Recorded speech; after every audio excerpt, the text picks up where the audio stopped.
malah belokannya lepas karena tekanan airnya terlalu tinggi, kecepatannya terlalu tinggi. Jadi kenapa harus memenuhi kriteria kecepatan aliran. Nah, jadi ini kita selanjutnya hitung head loss tiap loop berdasarkan debit asumsi dengan memperhatikan arah aliran. Bila searah jarum jam itu positif, jika berlawanan jarum jam itu negatif. Terus hitung jumlah nilai HF head loss per Q, terus hitung debit koreksi untuk mengoreksi tiap loop, ulangi prosedur di atas hingga diperoleh delta debit yang mendekati 0 atau sekitar 0,0001. Jadi kalian bisa lihat materi hari ini sudah saya upload di e-learning, silahkan dicek. Ini Hazen Williams. Jadi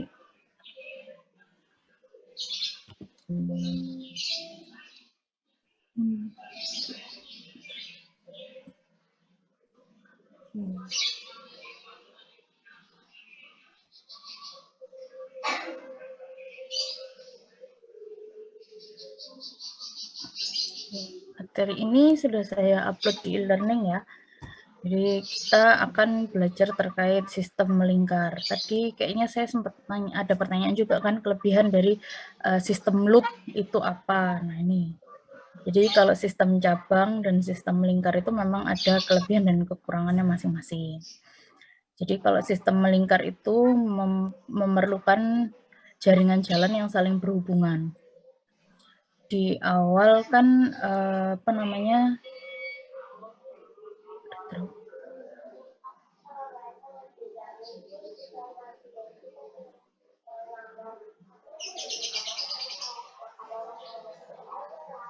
Oke, di awal kan saya sampaikan jaringannya saling berhubungan, boleh dengan jalan, boleh dengan rel, boleh dengan sungai. Nah, karena itu adalah kriteria untuk sistem melingkar. Nah, kalau sistem bercabang kan di awal ada juga saya kasih contoh di bercabang. Kalau loop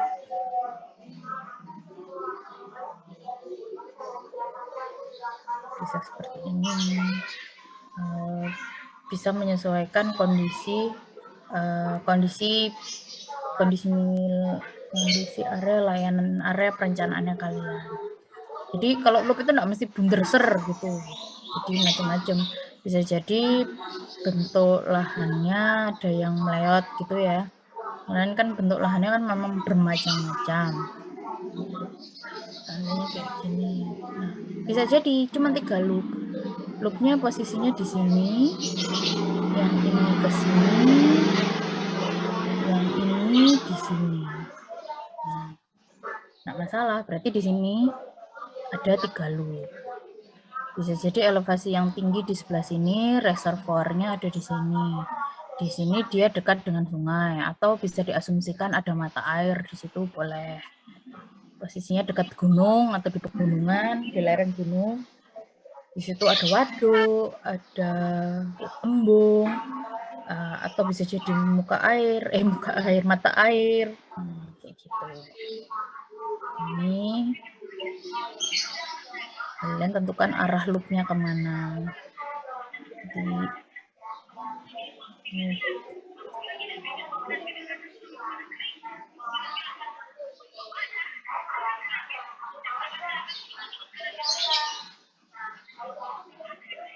Nah ini, kalau secara sistem melingkar ini asumsinya perkembangan kotanya cenderung ke sebelah arah. Jadi kan ada beberapa daerah yang kalau dilihat itu dia itu perkembangannya itu cuma ke arah sana gitu, karena yang sini mungkin ke pegunungan atau apa.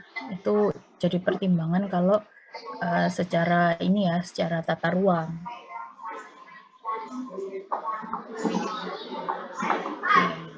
Jadi kalau negatifnya memang cukup rumit, penggunaan pipanya memang relatif banyak.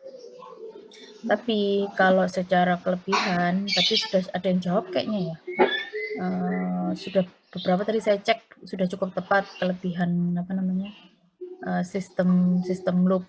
Nah, ini suplainya mudah, sirkulasi airnya mudah.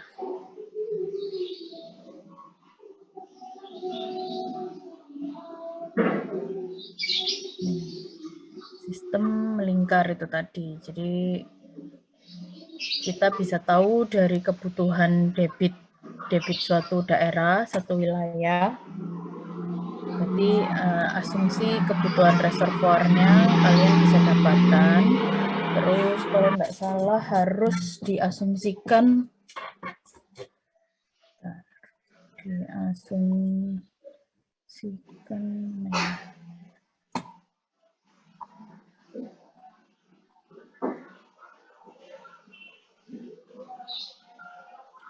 diasumsikan volumenya itu ada volume efektif, terus juga ada volume apa ya, kayak safety factor gitu. Saya lupa istilahnya. Jadi mungkin kebutuhannya di sini ini 20 liter per detik, ke sana 20 liter per detik. Nah, ini yang disuplai sekitar 80 liter per detik.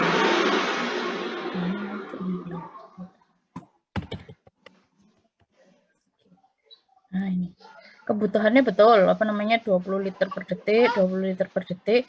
Ini yang dialirkan 80 liter per detik, tapi kapasitas reservoirnya harus lebih dari 80 liter per detik. Jadi untuk memastikan memang ada cukup. Karena kan kalian juga ngitung seperti kayak kebocoran dan lain-lain.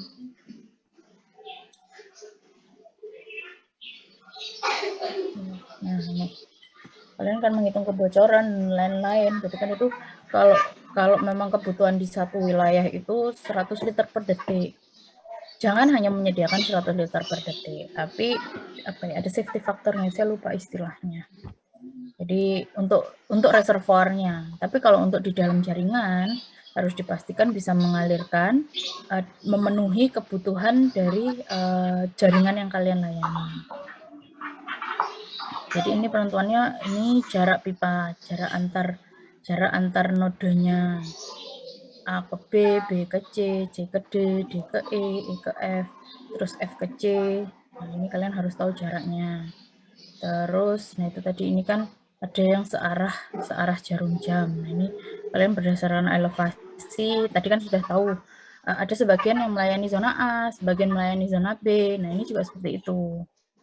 Jadi ini dia yang sini melayani yang B.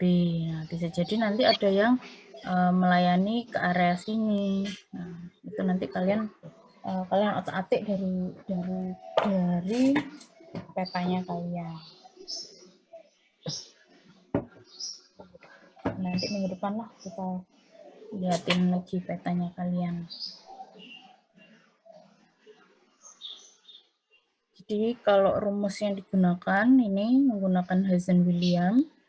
Jadi head loss, beda tingginya, terus Q-nya, nah ini apa namanya, konstanta, koefisien. Nah, untuk cara perhitungan Hardy-Cross, asumsikan arah, dan debit aliran. Tadi kan saya sempat menyampaikan. Perhatikan arah ini, head loss mayor, dengan memperhatikan arah jarum jam. Jadi pilih loop per loop dalam sistem. Nah, ini sudah saya upload di e-learning. Nah, ini tadi kan saya sampaikan untuk prosedur di atas sampai delta Q-nya 0,001 liter per detik. Nah, di tiap trial jika ada dua loop yang overlap, berarti harus dihitung delta Q loop A dan delta Q loop B. Jadi ini delta Q loop A, delta Q loop B. Nah, di sini ini kan ada yang gandeng. Nah, ini dihitung, dijumlahkan. Ini contoh pembagian tapping. Kalau tadi kan hitungan yang saya tampilkan kan dalam persen. Nah, ini juga nanti bisa ini yang sudah ada Q-nya. Jadi ini kalau per kelurahan ya. Kalian nanti bisa di pembagiannya per kelurahan boleh. Jadi akhirnya di node B bisa tahu. Kalau tadi kan sama node apa namanya di zona A dan zona B 70 sama ada 20%. 20% sama 80%. Nah, ini kayak gini juga sama. Ini di total. Jadi di node B tahu Q totalnya berapa. Kalau loopnya boleh 3, boleh 4, tapi kalau nodenya boleh banyak, karena disesuaikan dengan daerah yang mau dilayani, titik-titik nodenya. Jadi kalau node itu apa ya, membantu arah, menunjukkan arah yang dilayani. Jadi kan daerah yang sini dilayani dari sini. Ya gitu. Oke, kalian bisa tahu, bisa ditotal. Bisa ditotal debit yang dibutuhkan. Ini 13 nih. Oke, node B. Nah, oke, ini pembagian looping. Loop 7, loop 8, kelurahannya mana saja, persentasenya berapa yang dilayani, akhirnya Q-nya bisa diketahui, bisa ditotal. Untuk loop 1, Q totalnya berapa, dan seterusnya.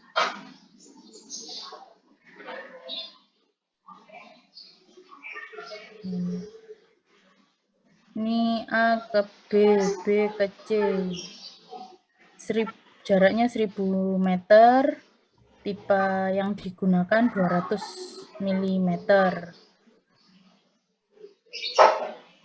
Ini alirannya sekian. Kebutuhan debitnya. Oke,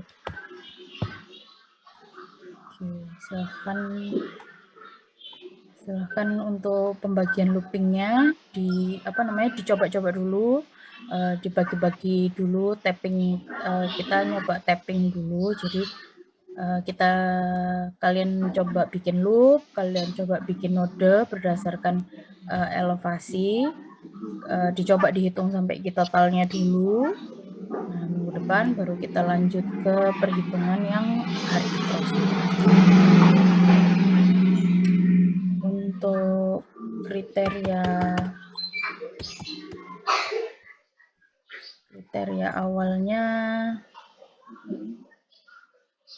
sudah bisa dipahami lah. Nanti baru kita masuk ke perhitungan head loss, ke key, sampai ketemu key koreksi yang kayak di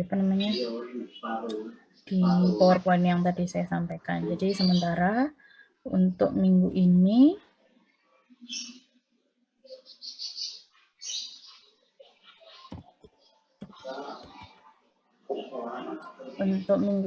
silahkan mulai membuat loopingannya, membuat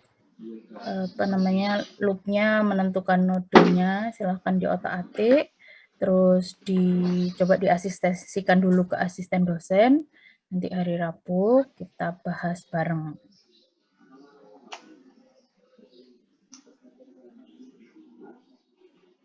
Jadi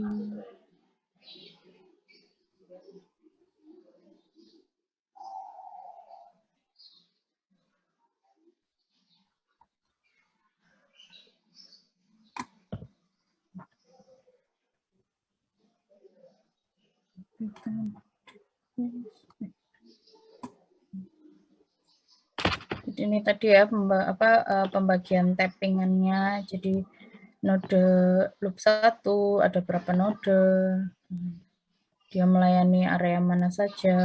Nah, itu tadi kayak yang saya contohin yang dipersenkan itu tadi. Blok 7, loop ke 1. Nah, ini kelurahannya mana saja, dia 100%. Ini coba diilustrasikan, dioret-oret dulu di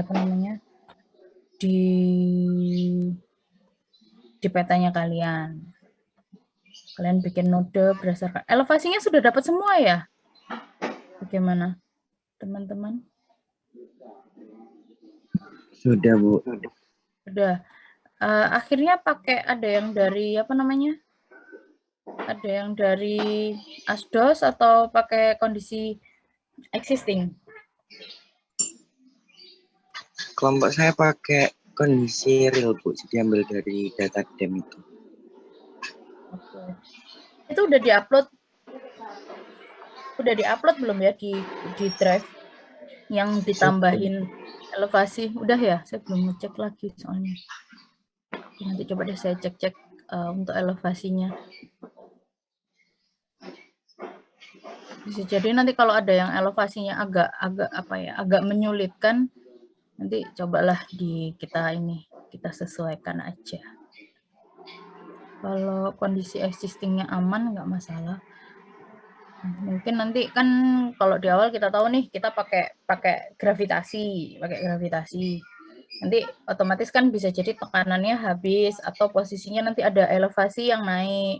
Nah, berarti bisa jadi di rencananya kalian di titik yang elevasinya naik itu dalam artian mau pipanya atau loopnya kalian arahkan kemana-mana itu posisinya tetap naik gitu ya seandainya. Berarti otomatis di situ nanti ada direncanakan pompa booster, nggak masalah. Oke. Yang kelompoknya Bagas sudah upload. Nah, kelompok yang lain yang belum termasuk yang termasuk elevasi yang belum diupload silahkan diupload ya. Nanti cek-cekinlah satu-satu. Bagas itu kamu kelompok berapa, Bagas? Kelompok 2. Kelompok 2.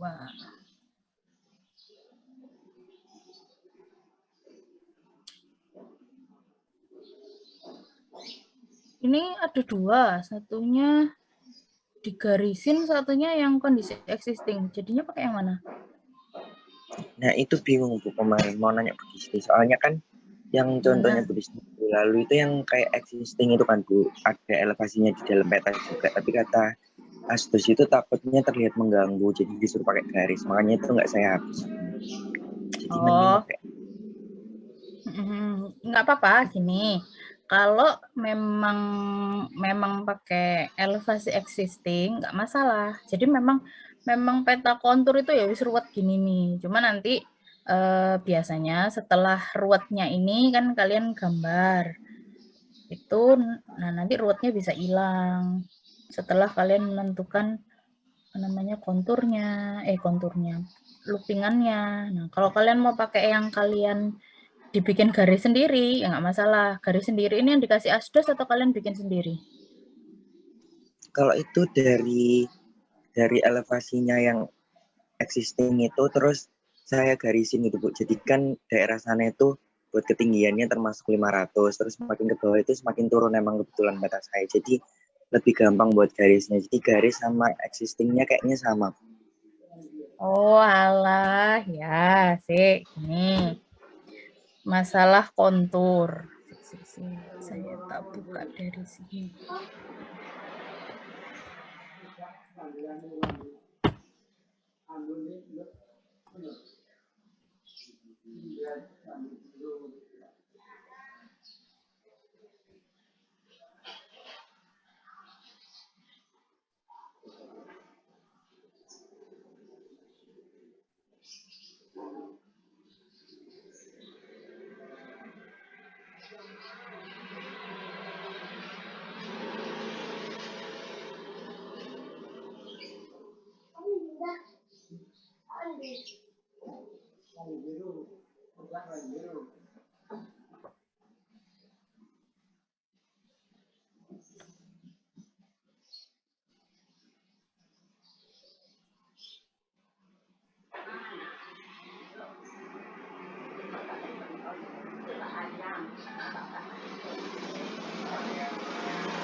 Oke.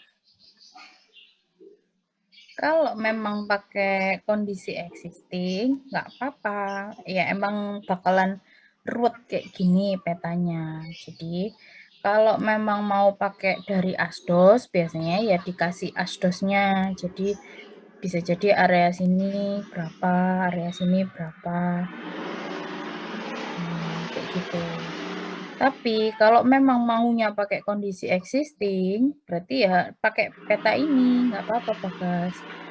Jadi kalau ini kita cari elevasi tertingginya di mana ini? Ini 492, Di 48. Sumbersari. Di situ ya? Paling tingginya di sini ya? Iya. Ini kalau ini sungai bukan? Yang sungai yang warna biru itu. Bener ya? Ini sungai ya berarti ya? Yang Iya. saya tunjuk ini. Sungai ya? Betul. Iya. Oke. Berarti bisa jadi ini 492 juga di sini. Ini 504. Bisa jadi diasumsikan lokasi reservoirnya di sini. Kita cari yang paling tinggi.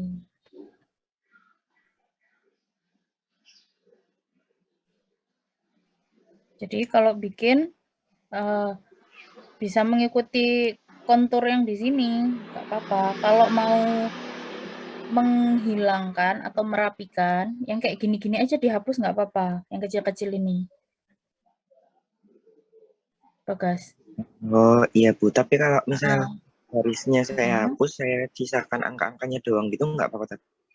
Jangan, karena gini, kalau kamu bikin jalur di sini ya, ini ya, bikin jalan di sini ya, bikin jaringan di sini. Nah, di sini kan kita tahu dia di elevasi piro 468. Nah, ini tinggi apa? 468. Di sini 456. Nah, kalau kayak gini nggak masalah, tapi kalau posisinya dia nanti ternyata melewati dua garis kontur yang berbeda, itu nanti posisinya kita nggak tahu di titik mana dia berbedanya. Kalau dihapus garisnya. Jadi gini, kalau kita lihat kontur ya, oke guys, page.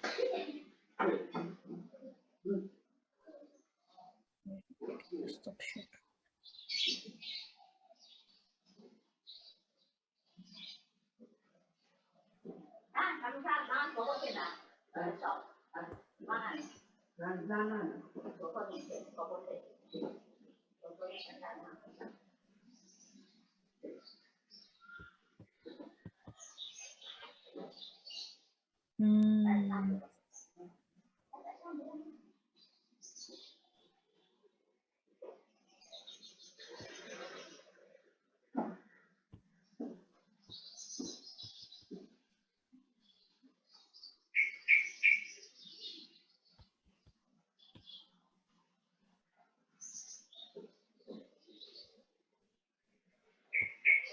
Kalau kita tahu di sini ada kontur, nah posisinya seandainya konturnya kayak gini.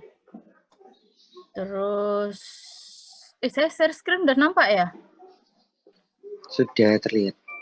Oke. Nah, seandainya kayak gini, di sini 50, di sini 45, di sini 40. Nah, ini posisi konturnya balik kemana? Salah. Seret.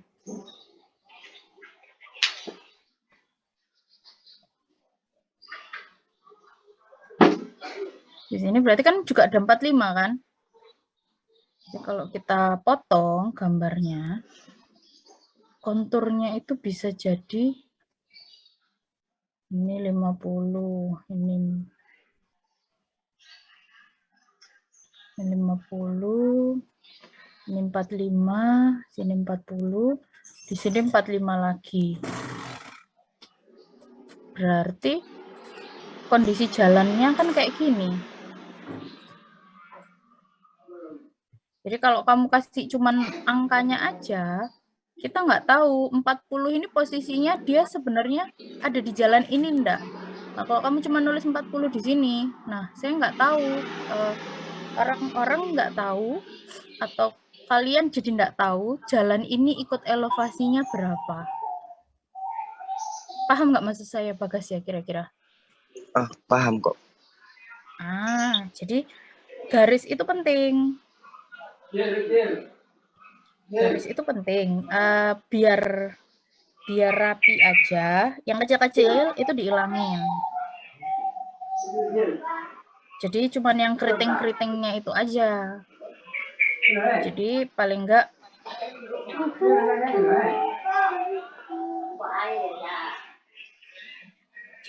enggak kita balik lagi ke ini ya, gambarnya kalian ya.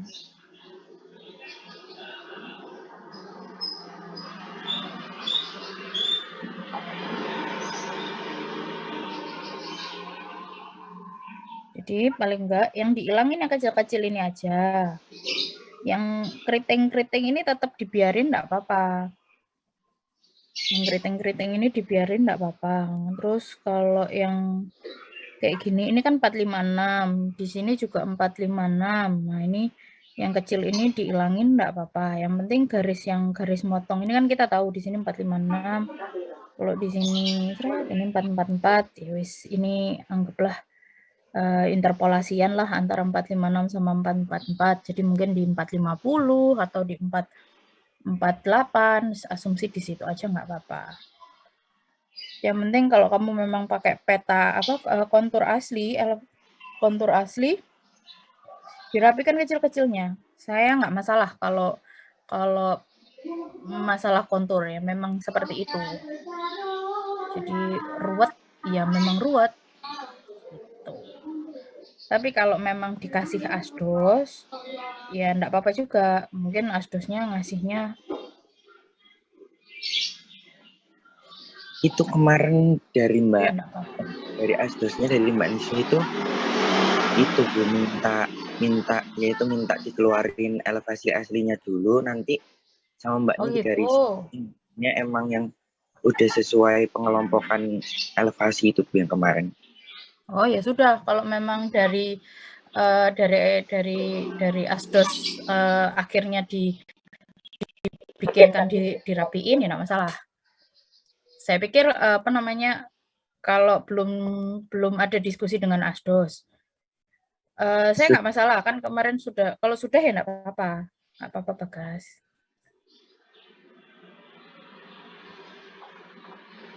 Berarti untuk yang dipakai yang ini ya.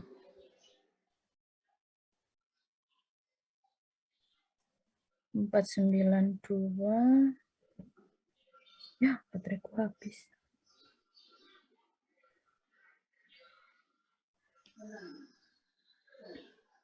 Oke, berarti nanti bikin loopnya disesuaikan dengan elevasi lahannya ya. Berarti yang terendah nanti di daerah sini. Oke, nggak masalah. Nggak masalah kalau sudah diskusi kan kemarin minggu lalu ya kan saya sampaikan silahkan elevasinya dengan asdos. Kalau asdos kasih seperti ini nggak masalah. Berarti di sini 492. Oke. Baik Bu, terima kasih. Sama-sama. Oke, nanti masalah reservoir, masalah kalian coba-coba dulu, coba bikin loop, didiskusikan ke asdos dulu. Nah, nanti baru insya Allah Rabu kita diskusikan. Saya tuh takut loh kalau tiba-tiba itu ada rapat akreditasi lagi. Kemarin tuh saya sudah request, saya enggak mau Rabu.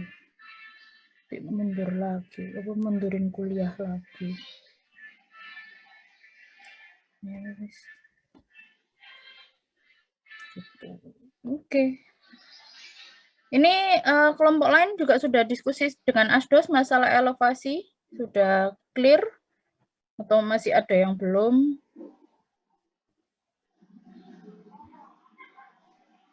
Data admin ini kelompok yang belum, yang akan di-upload ya.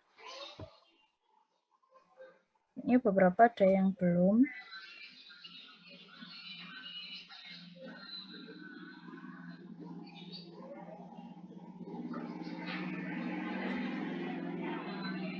Belum, silakan segera didiskusikan dengan asisten. Kalau memang sudah fix, oke, enggak masalah.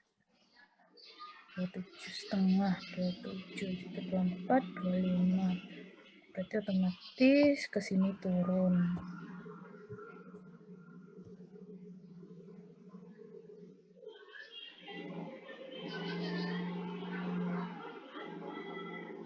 Kalau di perencanaan di lapangan,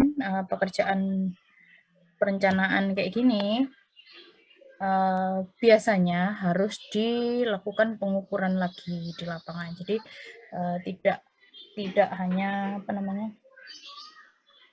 selain data sekunder itu nanti pasti harus dilakukan pengukuran kayak praktikumnya kalian kemarin. Jadi bisa tahu long, cross, long jalan, cross jalan itu nanti bisa terdeteksi, teridentifikasi. Jadi kalau yang namanya long jalan, namanya ini 27, nanti ini 25. Nah, ini long jalan sebelah sini. Nah, ini kalau digambar yang kayak saya gambar tadi. Jadi ini panjangnya berapa di sini. Di titik sini 27, di titik sini ada 25. Jadi elevasinya menurun. Nah, kalau di lapangan kita nggak tahu. Nah, nanti jangan-jangan di sini malah kayak gini. Makanya biasanya ada pengukuran ulang. Tapi karena kalian ya ini tugas kita project based learning, jadi kita belajar dengan project yang ada, dengan studi kasus di lapangan, nggak masalah. Paling enggak minimal kriteria perencanaan, minimal data-data yang dibutuhkan sudah bisa ditunjukkan, sudah bisa ditampilkan dan digunakan. Oke, 27, 23, berarti kalau gini ke sini turun. 23, saya ini 25, turun. Ya, turun ke sini. Oke.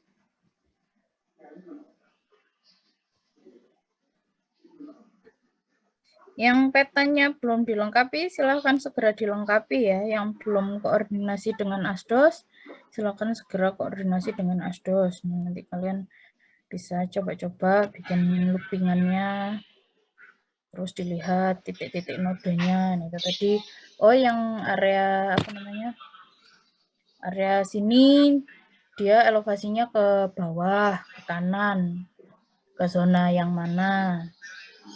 Ini berarti ada node di sini. Gitu. Coba-coba dulu aja, enggak apa-apa.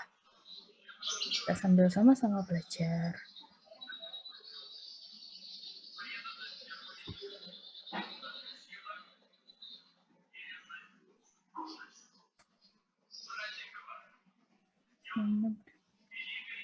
Tiga. Oke.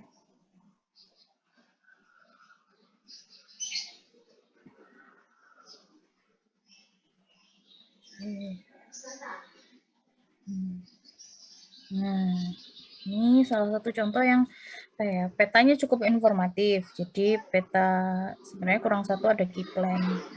Posisinya di provinsi mana, dia ada di di mana. Tapi gini nggak masalah sih. Ini mana nih?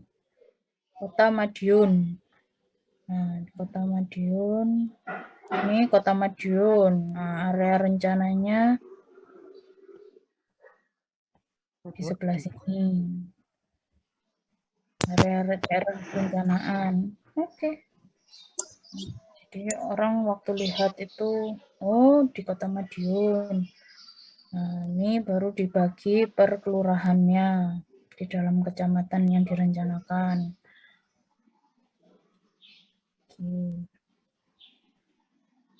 Kelihatan batasnya ini, yang sini kecamatan, yang sini berarti kabupaten ya, batas kabupaten ya nggak ada ini. Jadi kalau batas kabupaten itu yang memisahkan antar dua kabupaten, makanya kemarin saya minta batas kabupaten itu biar tahu dia itu memang di batas kabupaten kota. Jadi dia itu posisinya direncanakan di dalam satu kota atau pisah kota.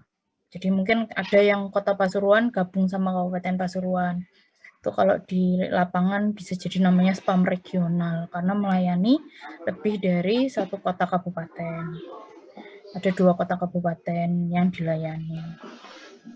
Di sini juga spam regional itu Surabaya, Sidoarjo, Malang, Pasuruan, Surabaya kalau nggak salah. Itu juga ada tuh, itu 4 kabupaten kota, 4 apa 5 ya saya lupa. Oke, yang penting kalau sudah ada peta konturnya, boleh dicoba-coba, dicoret-coret, bikin loopnya. Oke, ya sudah. Itu ya untuk ini perkuliahan hari ini.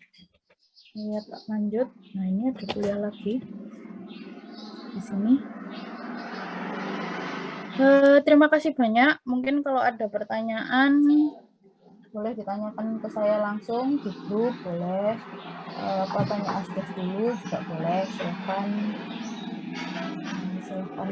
diskusi di luar kelas. Pokoknya ya saya inilah kalau saya lagi tidak ada kegiatan langsung saya balas.